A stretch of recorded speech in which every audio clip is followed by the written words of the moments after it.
Ang sulat ni Paul kay Philemon. Dear Philemon, kumusta ka, mahal naming kaibigan at co-worker? Si Paul to. Nakakulong ako alang-alang kay Christ Jesus. Galing din ito sa kapatid nating si Timothy. Para din to sa church na nagmi-meet sa bahay mo.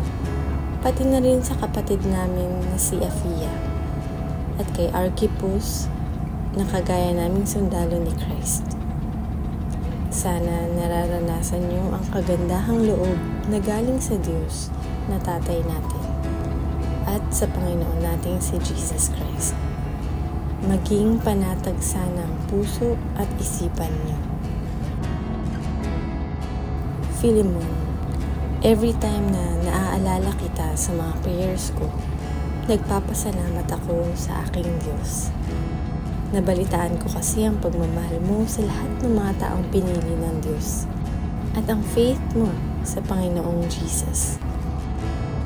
Pinagpe-pray ko na makatulong yung pagsasama-sama natin sa iisang faith para mas maintindihan pa ng lahat ang mga blessing na meron tayo kasi united tayo kay Christ. Kapatid, sobrang saya ko at na-encourage ako dahil sa pagmamahal mo kasi napasaya mo ang lahat ng mga pinili ng Diyos. Kaya nga, since kapatid kita kay Christ, pwedeng-pwede sana kitang utusan kung ano ang dapat gawin. Pero dahil mahal kita, makikiusap na lang ako sa'yo. Gagawin ko ito kahit na ako si Paul, isang representative ni Christ Jesus, at ngayon ay nakakulong din dahil sa Kanya.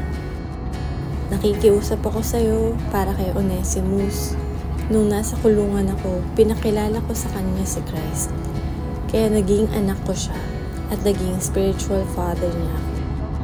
Dati, wala siyang silbi sa iyo, pero ngayon, malaking tulong siya sa iyo at sa akin. Sobrang lungkot ko ngayon na pababalikin ko sa iyo si Onesimus.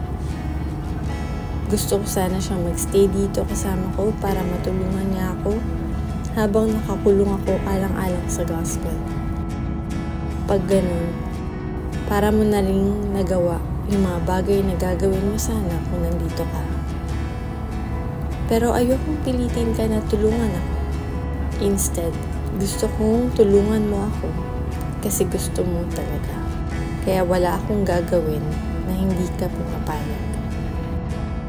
Siguro, kaya nalayo sa'yo si Onesimus ng sandali para pagbalik niya, makasama mo na siya habang buhay. At ngayon, hindi na lang siya basta alipin, isa na siyang kapatid na minamahal kay Christ. Napamahal na siya sa akin at lalo siyang mapapamahal sa'yo bilang isang alipin at kapatid sa Panginoon. Kaya kung tinuturing mo akong co-worker, tanggapin mo siya kung paano mo ako tatanggapin. Kung may nagawa man siyang mali o may utang siya sa'yo, ako na lang ang singilin mo. Ako si Paul at ako mismo ang nagsusulat nito. Ako ang magbabayad sa'yo. Pero hindi na kita i-remind na utang mo sa akin ang buhay mo. Gawin mo to para sa akin, alang-alang sa Panginoon. Diba magkapatid tayo kay Christ? Gawin mo ito para sa ikasasaya ko. Sure ako na susundin mo ang lahat ng sinasabi ko sa sulat na ito. At alam kong sobra pa dun ang gagawin mo. May request pa ako. Ipag-ready mo ako ng matutuluyan kasi umaasa ako na sasagutin ng Diyos ang mga prayers ng lahat na makabalik ako sa inyo. Kumusta daw, sabi ni Epaphras. Kasama ko siyang nakakulong dahil sumusunod din siya kay Christ Jesus. Kumusta din daw, sabi ni Mark, Aristarchus, Demas at Luke ng mga co-workers ko. Sana na-experience nyo ang sobrang kabaitan ng Panginoon natin si Jesus Christ.